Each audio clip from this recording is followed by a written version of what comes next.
네, 여러분 안녕하십니까. 10월 31일, 10월의 마지막 날 월요일 아침입니다. 오늘은 사무엘하 24장 18절에서 끝절 25장까지 말씀인데요. 제가 18절과 19절을 읽어드립니다. 이날에 가앗이 다윗에게 이르러 그에게 아뢰되 올라가서 여부수 사람 아라원 타작마당에서 여호와를 위하여 제단을 쌓으소서 하매 다윗이 여호와께서 명령하신 말 가앗의 말대로 올라가니라. 아멘. 오늘 본문의 내용을 중심으로 하나님의 용서라는 제목으로 말씀을 증거하겠습니다. 우리가 앞에 부분을 오늘 읽지는 않았지만 어제 주일 본문에 보면은 사무엘하 24장 앞부분에서 다윗이 인구조사를 하는 걸 봅니다.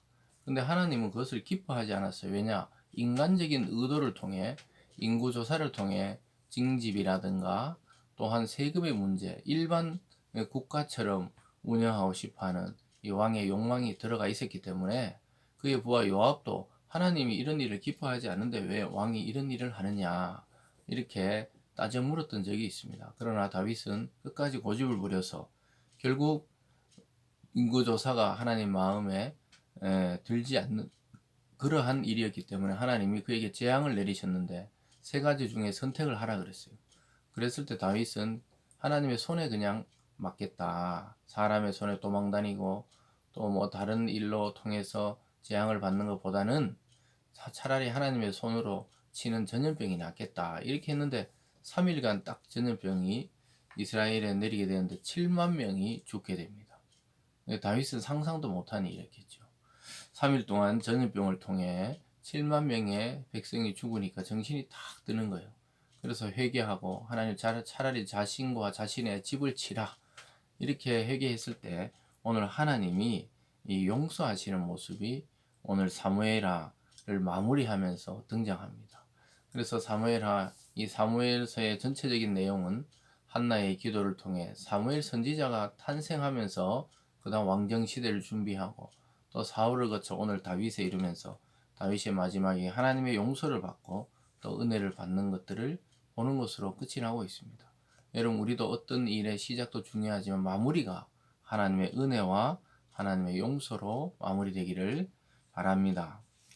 그래서 가 선지자가 이야기해요. 이 18절에 보면 이날에 가시 다윗에게 이르러 그에게 아뢰되 올라가 여부 사람 아라우나의 타작 마당에서 여호와를 위하여 제단을 쌓으소서. 그리고 죽음의 사자들이 이제 그곳에 서 있는 것을 보고 거기서 예배를 드리라는 거죠.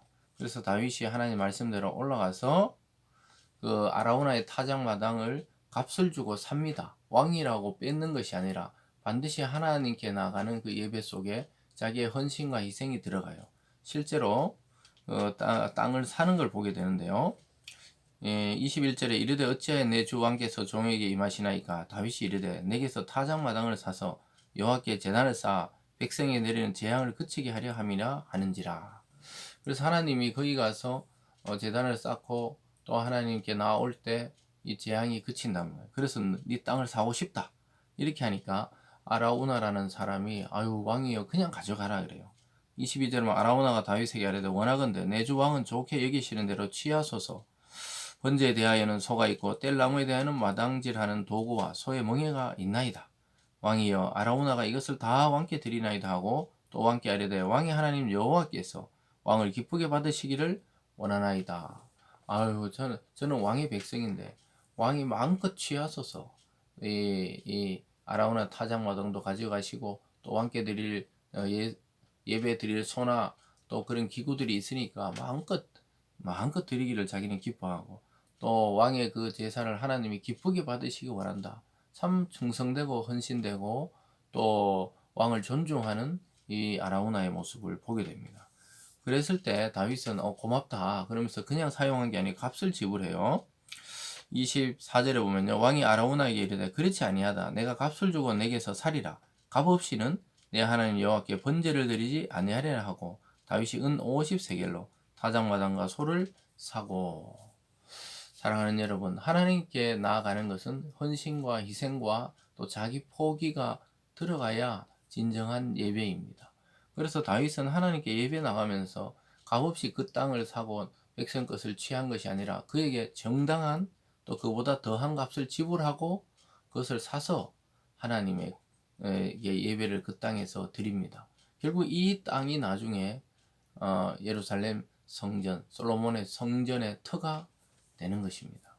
사랑하는 여러분, 그래서 하나님은 우리에게 어떤 희생을 통해서 우리가 구원에 이르고 우리의 조건을 통해 또 업적을 통해 구원에 이르게 하시는 것은 아닙니다. 그러나 우리가 진정한 하나님께 헌신된 자라면 나의 시간과 나의 물질과 또 나의 능력과 나의 재능들을 하나님의 나라를 위해서 사용한다는 것이죠. 그럴 때 진정한 예배가 된다고 말씀하고 있습니다. 하나님은 그 다윗의 진정성을 보고 재앙을 그치시고 용서하시고 하나님의 은혜를 베푸시는 걸 보게 됩니다. 25절입니다.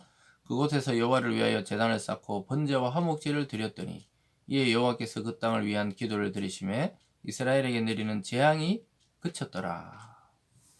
갓 선지자를 통한 하나님의 말씀은 그대로 순종했을 때 자기 희생과 자기 포기와 또 낮아짐을 통해 하나님께 용서를 빌었을 때 전염병이 그치고 다시 하나님이 그들의 기도를 들어주셨다, 이렇게 말씀하고 있습니다.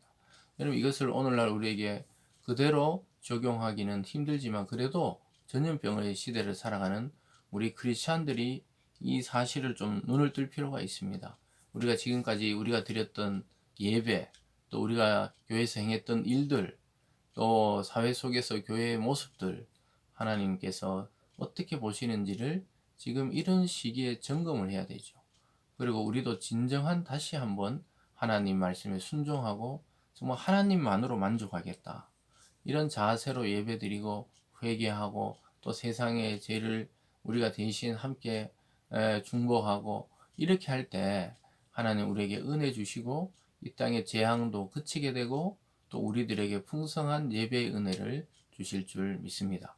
그래서 이 교회의 영적인 상태가 이 세상에 굉장히 영향력을 미친다는 사실을 이 다윗의 이 개인의 신앙의 경험을 통해 왕국의 왕으로서 어떤 자세를 취하느냐에 따라서 재앙을 불러오기도 하고 때로는 재앙이 멈추기도 했다는 사실을 우리는 반드시 기억해야 할 것입니다. 사랑하는 여러분, 우리 개인의 회개도 회개지만 우리 민족과 또 이 세상의 여러 죄악들을 위해 우리가 회개하고 진정한 예배를 하나님께 드림으로 우리와 하나님 관계가 회복되고 교회와 하나님 관계가 회복될 때 이 세상에도 평화가 오고 또 치유가 오고 또 부흥이 일어난다는 것을 알게 됩니다. 하나님의 긍휼과 용서가 아니라면 우린 계속 재앙 속에 살아갈 것입니다. 오늘날 이 전염병의 시대 속을 살아가는 저와 여러분들에게 주시는 오늘의 이 메시지, 이것은 이 작은 메시지가 아닌 것이죠. 10월을 마지막 마무리하면서 또 사무엘, 이 전체적인 사무엘 상하를 마무리하면서 우리가 기억해야 되는 것은 결국 하나님의 용서와 긍휼과 은혜만이 우리를 구원으로 또 평화로 또 아름다움과 치유로 이끈다는 사실을 기억하면서 오늘 하루 이 말씀을 잘 묵상하고 아름답게 10월을 마무리하시고 또 남은 2달을 힘있게 달려가는 우리들 되길 바랍니다. 기도하겠습니다. 사랑의 하나님 아버지, 하나님의 용서와 은혜와 긍휼이 아니라면 우리는 구원에 이를 수 없는 존재이고 하나님께 나아갈 수도 없는 죄인이라는 것을 깨닫습니다. 하나님, 우리의 이 마음에 진정한 회개가 일어나게 도우시고 또 진정한 복음을 믿고 하나님 말씀에 순종하는 순종의 자세를 허락해 주셔서 이 땅의 재앙도 물러가고 오히려 부흥의 시대가 다시 도래할 수 있도록 주님, 우리의 기도와 예배를 받아 주시옵소서. 감사드리며 예수님 이름으로 기도드리옵나이다. 아멘.